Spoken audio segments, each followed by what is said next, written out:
Hello guys, back again. I'm gonna be talking about the basic concepts of Unreal Engine. I'm not going to be able to show you a workshop because I was I had very little time. So let's get started. Let me see. How do I go to next slide? Okay, so I'm gonna talk a little bit about the what video games are. So video games are composed by many things. One of them are called the 3D models, as you can see here on the slide. There is also sprites, the game loop, which is the when compared to normal software development, is the life cycle of the application, and there's also frames and rendering. So let me see. Okay, so the game loop. The game loop is constantly executed. It executes following a sequence of predefined steps. The most basic of the game loops has the following stages. So the game starts. It loads the resources it needs to display all the all the game features. Then it calls an update. So this is an update on the screen, and then on every frame there's a draw step that gets updated with the new position. So once the in loop starts running, we are always in this step, in this stage. So we are constantly updating and drawing, making calculations all over again. And once we decide that we will no longer use the video game, we release the resources, and then the game exits. So almost all the new frameworks that are around today handle this life cycle automatically. So we don't have to worry about it. Next, frames and rendering. So the frames and rendering is a process that is really similar to the one of a movie. So we reproduce a number of pictures per minute that the brain detects and associates with movement. Each one of those pictures is known as a frame and is the result of an iteration of the draw step in the game loop. The process of generation of a frame is also known as rendering. It consists in generating an image that represents the state of execution of a scene. A scene can be a group of 2D models that we call sprites, or 3D models that are meshes, and a reference point, which is the camera, lights, and shaders. A game is fluid so that we don't see any choppiness in it or slowness when the frame rate is constant at 60 frames per second. That is what our brain sees and what we detect, and we don't see any cutoff in the images. If it runs slower, we will see that the game is actually behaving a little bit weird. It gets stuck. Like next is the coordinate systems. So for 3D games, we have X, Y, and zeta, where well, I mean, we can see here a basic coordinate system. So let's take, for example, I don't know, this Mario Bros. That is 3D. So we have the X-axis here, the Y-axis is the height, and the zeta-axis is the depth of the game. Games, as we can see on this one, on the older version of Mario Bros., the only thing that we have is X and Y axis, because this is the screen that gets displayed, and the game always goes forward in the X axis. So, well, I mostly said this, but in a 2D game, the dynamic occurs from a plane point of view. So the sprites are overlapped. This is something that we call 2D real versus simulated. I will come up on this next. So zeta is the dimension of the depth of a game, and it completes the amount of dimensions needed to simulate a real environment. If we go back a little bit, here we see, oh, sorry. If we go back here, a plain 2D game has no real depth in it, but a 3D game that is actually meant to be played as a 2D game, like this Mario Bros., it has the zeta axis that makes the depth of what we see. This is actually a lot of if I remember correctly, these are some sprites that are made on one on top of each other. So in the 2D game, the unit of measurement is pixels, and the dimensions of the world are the dimensions of the screen. That means that what we see is all that it is in the game. So when you're working with 3D, I mean, we have a new concept that it's called word unit, that it defines the basic unit to measure distance. For example, I mean, centimeters or inches. Unreal Engine handles centimeters. That's the word unit in Unreal Engine. The movement, not the animation of a model, is defined as a transformation. This involves repositioning the vertices of a model in space. So this works a little bit both for 2D and 3D. So what is a coordinate system? And more so, what are the spaces of a coordinate system? We can say that I have, for example, this green cube defined in a local space. So the local space are the coordinates of the vertices relative to some local origin and a space of direction. The same with this, what is this? It's a cone. The same with this cone. But in the word space, they may actually be like this. So it's not entirely what we see, but more how things are represented in a word space. So what is a transformation that I've been talking about? A transformation is a way to represent applying multiple and successive operations, such as translation, rotation, and scale. The order of these operations actually may alter the results, so these operations are not considered commutative. What are the types of transformation that we have is translation. So we move a vertex from a position P to a position P sub Y without altering the rotation of its axis. The rotation is actually rotating a vertex in respect of the coordinates of the axis and a given angle and degrees. And the scale, well, it's a vector that represents the scale of, we will alter the values of the vertices for each axis. So basically, the vectors for transformation are represented as matrices, and the applying of a successive transformation implies multiplying those matrices. I hope you're following. If you have any questions, feel free to interrupt me and ask me stuff. So what is a transformation? For example, here we have a cube, and we will apply first a rotation. So on the x-axis, for example. So our square ends up looking like this. Then we translate it. With the translation, we said it was a movement operation. So we actually just move it on the x-axis like this. And actually, I think it's correct. Then we have another one that it's a translation and a rotation. So as we can see here, these are the same operations, just we do the translation first and then the rotation, and we might see a different result. So this is what I meant, that these operations are not commutative.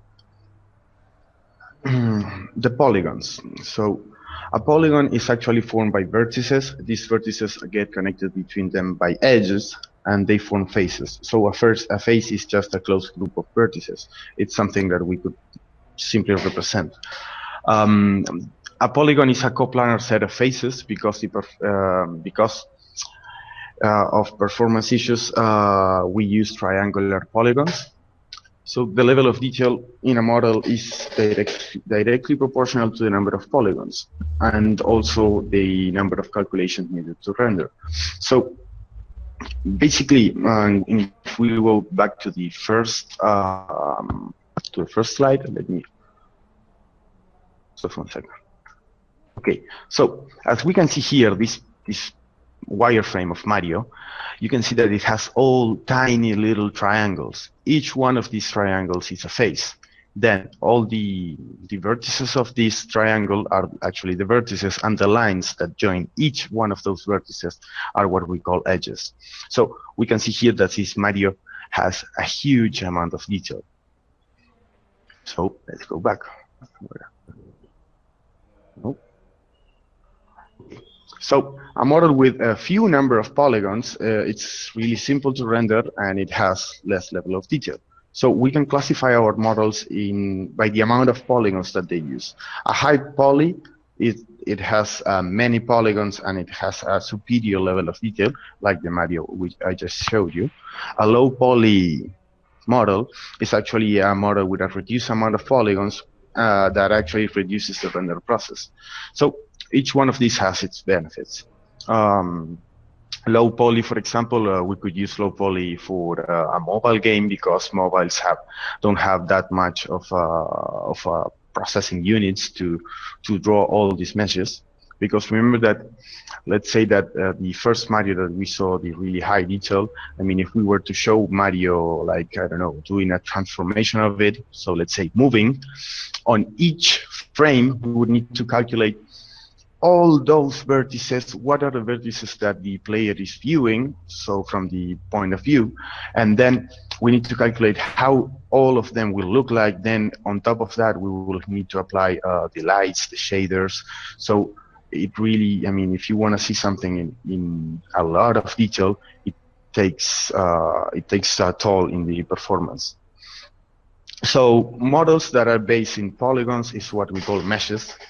And well, we usually call a mesh based on the polygon that it's used to form it. In most, and I don't know if I were to say all, but most of the frameworks that we have today use triangle meshes. Then, well, I mentioned cameras. What is a camera? So, for example, let's take these racing car game. So here we have 3 different cameras actually. So the first one in this place is what we call like a first-person camera, and the camera is located in in the head of the driver. So he sees everything here. So we need to render all this tiny little stuff that we see here, but the actual focus of the player will be on this part. When we switch to a third point of view, we usually get to see the rear mirror. So the rear mirror is actually a camera that is located, let's say, around here, so that the player can see what's going on behind him. And then, well, you see that we have another camera that, in this case, I don't know, should be situated like, I don't know, 2 or 3 meters behind the car and 1 or 2 meters on top, so that we get that third-person feeling. A camera just represents a point of view for the rendering. So each camera defines a view space, which is what I just said. This rear camera has its own view space that it's pointing backwards. The third-person camera defines its view space that it's all around here. The first-person camera has all this view space so that you can see the interior of the car and all that stuff. So the view space is the base of the projection of the vertices for its rendering in the screen. And the camera is located in the origin of the view space. So, going a little bit more technical about it, only actors inside the space of a camera will be rendered. Given the origin is located in the camera reference, and located, okay, looking at the z-axis, well, doing the flattening of an image is really simple. This might not be really simple, actually, for me to explain it in English, so bear with me, guys. It's, let's say, we have the camera here, so it's situated at this little point here. I hope you can see the pointer. So the camera spreads all this way, and we can see like the big picture there. But maybe we have something, an object that is close to this place. So what we do is a flattening, and you can see my hands, but what I'm doing is like compressing everything with my palms. So we have a plane at this point that cuts everything. So that's what the player sees. And what's behind that, and those are calculations that are made by the game engine and processed by the graphic processor, so that elements that are really behind, they might not get the same level of detail as the ones that are really near you. And I'm not going to explain all of this right now, so I hope you're getting something. What are the video game components? And well, I chose to pick up this WoW picture. So what components do you think that we have right here in this game? And this is an open question. Does anyone know, I mean, or try just to say, what are the components that you identify here?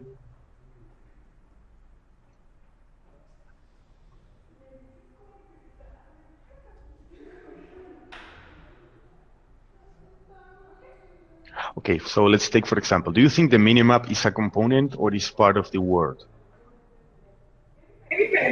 Component? Okay, good. Yeah, so in this game we have like a ton of components. So one is the minimap component. Another one is I don't know what is this, like active powers component or something, or debuff and buff component. This is another component that it's an item component. And then we have like another item component here. This is like an events feed component that gets all its information from live world events. Then we have here, let's say, this is what the experience bar. Then we have here another component that is the active skills or something. I mean, I never play WoW, but I know what it is. This is something else. I don't know, some inventory and stuff. This is another chat like events feed component that it's based on the, let's say, what the players that you are in a party with. This is the status of each one of the players that you are in party with. So it shows you their active health, the, I don't know, energy, the mana, what buff and debuff they have. Then you have here, I think this is target. So, and well, here we have another component that it's a time component. So it's 5:46 a.m. This guy stayed late playing that game.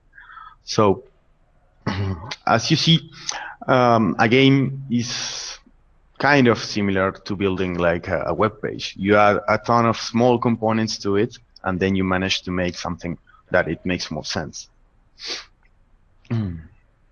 Then we have lights, and this, I hope you get this example. We have three different types of lights. First, the directional lights. It's the most easy one. It's like the sunlight, but I set a degree in which the sunlight comes down. And this is actually, I mean, it will always come light like in this direction. As we can see in this example, we have like a hole in the ceiling, and this is the light that gets illuminated inside. And this light, it usually doesn't change. Then we have what we call point lights. It's like, call it a bulb, right? So a bulb emanates light from it in a radius, and you can set up what radius and what's the intensity of that light. It might get you, I don't know, the light it might blind you if it has too much intensity. And then we have what we call spotlights, which is basically a cone that we project over something and illuminates the place. Then we have on game engines, we have what we call physics and movements. So there are different kinds of framework that simulate physics within a video game. These simulations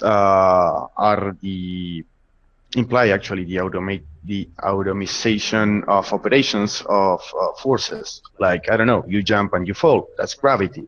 You push or you're pushed, so that's applying basic force to an object. You have water, lava, oil, so all that is the fluid mechanics. You have projectiles, as we just talked, which is actually aerodynamics plus impact. So in Unreal Engine, lucky for us, the simulation of physics is included in the game, and it can be managed through applying forces to things. Let's see what's next. And well, I think I'm close to the final slide. So I'm gonna tell you basically the 2D animation. Animating a sprite, I mean, it's like playing a movie. You just reproduce a sequence of sprites in a given time interval, and you generate the illusion of movement. As we can see here, this is the sprite sheet that was made to create the first Mario Bros. Or the second one, the one that you played in the NES.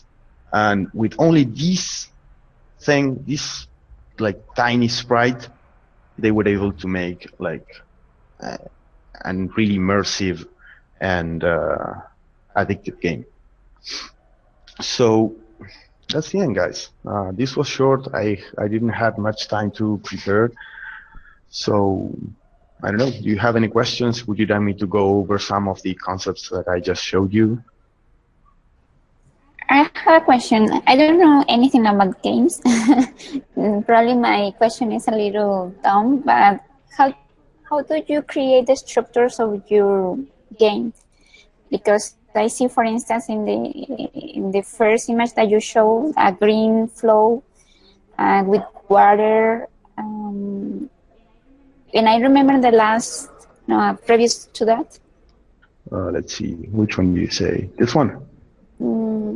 No, another one previous. Previous. So back. I'm here. It's like a green. Like a green. Okay, let me try find something green that I show you guys.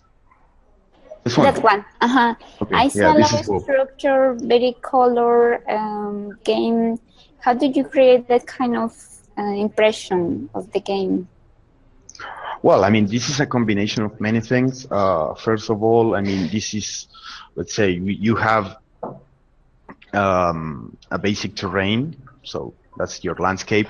Then in this case, you need to define the meshes for the character, the animations for the character, the meshes for the enemies, the animation of the enemies. On top of the meshes, you need to apply the textures. So that is, imagine that you grabbed, for example, the Mario character, right? So you need to decompose and flatten all that, all the level of detail that you wanted to do with all the polygons that it had. And then you need to paint polygon by polygon, and that's how you create like what a character looks like. Then I don't know. I mean, for all these other components, I mean, these are usually listeners of the player, of how the player interacts with the environment. Then what else? Well, I mean, your enemies or whatever. I mean, it's AIs that you need to code. So you need to say, okay, this I don't know, this enemy will react to the player that is attacking it, or that the player that hit that made the most damage to it. Maybe you have a radius. I mean, maybe you want to chase down your enemy, but only if you go, I mean, I don't know, only 50 meters away from your home, and then you go back to your home location. And then you wait, you lurk there, maybe some other enemy, I don't know. I mean, this is all stuff that you need to program and invent and deal with it. I don't know if I'm answering your question, Yeah, Lucia. yes, totally. Thank you. And what about the render? It takes long resources of the computer to render everything? To render? Yeah, actually, I mean, imagine if all this World of Warcraft that we see here, that it's kind of mid-poly, call it. Imagine if each one of these, I don't know, characters and AI and rocks and the floor was made of, I don't know, like 30 million polygons each, like this Mario. I mean, it would look really, really, really realistic. But to render each of those frames, it would take a lot of time. So you will actually be hitting less than 30 frames per second. And that would actually make your game look slow. Wow. Okay, thank you. You're welcome. Guys? Nico, one question. Yes. about the lights and the shadows. Yeah. I remember, for example, with OpenGL, that you had to define some kind of a texture for the shadow of an object. How is that handled in Unreal? Is it already covered, or do you have to implement it manually? No. I mean, everything is taken into account, and I mean, the framework gives you all. So all image, all lighting and shading of a game is actually handled by the engine. What you can do, so let me see if I can find one of these images that I put as an example. So one of the latest. See. The one of the end. Okay, so the one in the end. So let me go there. Sorry, guys, for all this. This one? No, the one that has all the shadows. That one. Oh, this one. Okay, so in this case, let's see. You can have, if you're going to have a directional light, what's better if all the static parts of your call it of your world, of your level, you better cook the lights and cook the shades, cook the shadows. What is cooking? Cooking is actually going through a process so that the game engine says, okay, so we are having this light, this directional light that points, I don't know, 45 degrees from top. So I know that all that it's going to be, I don't know, at the left hand of this cube, whatever thing we have, will always be on the floor. So you can actually cook the light cook the shadow in the floor, so that if you grab that object and you move it away, you will still see the shadow of it burned Okay. on the ground. That's one way of actually helping the process. If you're going to have just a directional light that points out through all your level, you better cook the lights of the static stuff. So you ease the processing step. You don't need to recalculate all those shadows because those shadows are already there. If you have, for example, I don't know, a dynamic character, or maybe you have the sunlight, and you want to make all the effect of the sunlight going from dusk till dawn, or other way around, I don't remember.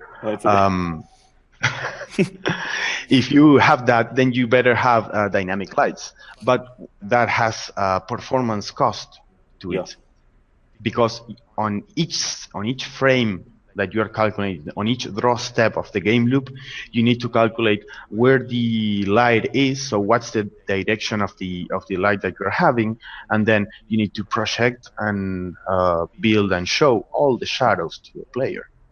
So that's actually one of the most expensive things, that and all the particle systems. A particle system could be a fire that emits light, but it doesn't emit light in a regular way. It actually emits light in like a sin, like the mathematic function of the sin. So you have points where you have higher intensity and lower intensity, and that will also affect the lighting of the shadows of the meshes that interact with that light. Thanks, Nico. And one more question. You're welcome. Go ahead. This is related. I guess it is related. Does Unreal handle like refraction of light? So, for example, let's say you put like a transparent object in the middle, and you want to see the effect of the light. Do you know what I mean? Yes, I know what you mean. And Unreal Engine handles that for you. It doesn't handle it in the way of you doing something special with the light, but it's actually more about the material, because you can create, let's say, I want to create a water material. So we know that the water refracts light, so that the light doesn't go straight into the water. So it goes in the water, and once it hits the water, it refracts and goes to a different angle. So you can do all this with material creation. So I might create, I don't know, a material that emanates light by itself. And that is, if you think about it in game concepts, I might have a cube that is actually emitting light. I don't know, emitting a blue light, a green light. Or I might have another cube that I create a new material with, that it looks like glass. And also, glass doesn't reflect the light as it is, but a portion of the light gets refracted? I don't know the word. Yeah, gets refracted. Thank you.